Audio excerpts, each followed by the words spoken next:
Vamos chamar então o nosso colunista, o jurista Walter Maierovitch, está aqui conectado conosco. Professor, bem-vindo, boa noite. Notícia que acaba de chegar: o ministro Alexandre de Moraes determina a prisão domiciliar de Jair Bolsonaro por descumprimento das medidas cautelares. Vale lembrar que ele não podia postar nas redes sociais dele, nem produzir conteúdo para postar nas redes sociais de terceiros. O ministro alega que ele descumpriu isso ao falar ali na manifestação do Rio de Janeiro. O filho dele, senador Flávio Bolsonaro, que está ali atrás dessa imagem, né? Ele chegou a postar o vídeo, né, que mostra esse momento, depois ele apagou, como dissemos, por insegurança jurídica. Justificativa dele, professor, bem-vindo, boa noite.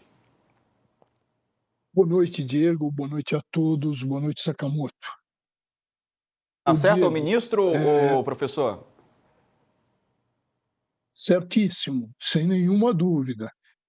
Hoje de manhã nós já falávamos é, ne- num certo engodo, numa certa preparação, onde os advogados foram colocados no meio.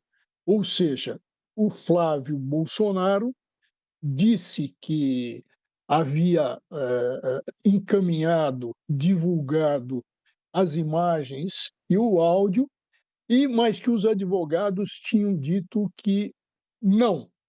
Ora, os próprios advogados alertaram para o risco. E o que aconteceu? Se consumou isso, quer dizer, se fez depois a consulta aos advogados, quando, aspas, eh, a coisa já tinha ido para o brejo. Isso é o que aconteceu. O descumprimento foi claro, claríssimo, como o sol da meio-dia. Agora, quem descumpre uma medida cautelar fica sujeita a uma outra cautela, se necessária, mais gravosa. E foi necessário, por quê? Porque foi um deboche à justiça. Sim, um deboche à justiça. Se criou todo um cenário, se fez um jogo de cena de consulta a advogados, e tudo isso tinha que ser feito antes da postagem. Por que depois da postagem? A consulta tinha que ser anterior. Então, no resumo, o próprio Flávio Bolsonaro fez prova contra si próprio ao frisar, destacar, ressaltar que ele fez a consulta dos advogados e, evidentemente, não houve qualquer dúvida que era uma violação a uma obrigação que havia sido imposta.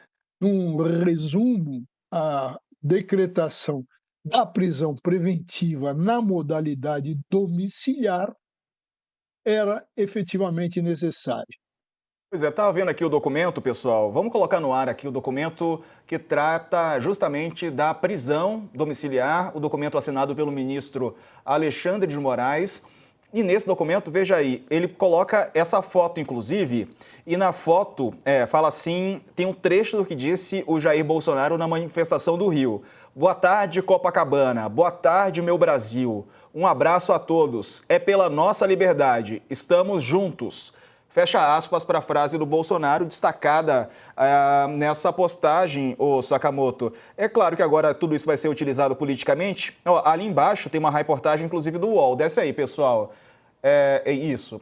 Esse ali é o post que o Flávio Bolsonaro apagou. E na página seguinte, Flávio apaga post com fala de Bolsonaro e alega insegurança jurídica. Reportagem do UOL assinada pela Carla Araújo. Sakamoto. Então, novamente, isso aí é para. Antes de mais nada, boa tarde para o Walter, tudo de bom para ti. Né? Isso, ô Diego, é para boi dormir. Conversa para boi dormir. Ah, eu apaguei com insegurança jurídica. Mentira. Ele sabia o que estava fazendo, o nome disso chama estratégia, mas é aquela estratégia mais rastaquela e não cola, né? Bolsonaro sabia que estava falando para as pessoas nas redes sociais, as pessoas, ele sabia que estava falando para o público. Quando ele recebeu as cautelares, é isso que o pessoal precisa entender. Quando ele recebeu aquela pacote de cautelar, tornozeleira, horário de poder entrar e de poder sair, não usar redes sociais, é para quê? Exatamente é para limitar a sua capacidade de continuar cometendo crime. Ele estava incitando incitando o quê? Incitando ações contra o Brasil. né, tal como o filho dele nos Estados Unidos está incitando ações que atacam os interesses do Brasil utilizando um governo estrangeiro. E ele recebeu essa série de cautelares para parar com isso. O inquérito e todo o processo que isso se inclui não é aquele da tentativa de golpe de Estado na qual ele responde, né? É um outro aberto exatamente para entender essa tentativa de atacar o Brasil, os interesses nacionais, a soberania nacional brasileira. E aí o que acontece? Ele recebeu essa série de medidas para falar assim: Jair, ó, você está recebendo essa série de medidas para limitar a sua capacidade de continuar causando esse dano, fomentando essas ações contra o Brasil. E aí o que ele faz? Ele continua fomentando, ele continua utilizando, ele continua ignorando essas ações que foram tomadas pela justiça para limitar a sua capacidade de causar dano ao próprio Brasil, né? E se você for ver, inclusive, a natureza dos atos e das manifestações nesses domingos, são manifestações que pedem para Trump continuar atacando o Brasil. E o Bolsonaro é transmitido e participa de um processo que o filho dele, Flávio, participou, entre outros, o próprio Nicolas Ferreira passou um áudio dele, tudo isso mais, que depois acaba se ganhando rede social, que é o quê? Que é fomentando e apoiando essas manifestações e apoiando esses eventos em que se pede mais e mais e mais ataques contra o Brasil, né? E mais ataques estrangeiros, né, contra o Brasil, mais ataques de Trump contra o Brasil. Ou seja, Bolsonaro continua a delinquir.